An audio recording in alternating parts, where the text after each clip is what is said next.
आपल्याला आमच्या भूक लागलेली आहे आणि आता मी हे काढून घेतलं आहे मिक्सरमधून. ह्याच्यात कांदा आणि कोथिंबीर मिक्स करणार आहे परत आणि तेल ठेवलं आहे ते सांबार. तर आज बनवूया आता. ह्याला थोडं पेटून घ्यायचं. त्याला तर याच्यामध्ये आता कांदा कोथिंबीर टाकून घेऊया आपण. करून घेऊया.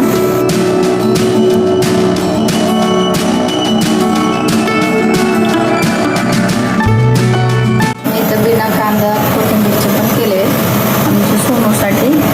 ज्यात तिखट वगैरे टाकलं नाही. याच्यात मी मिरची ॲड करणार आहे.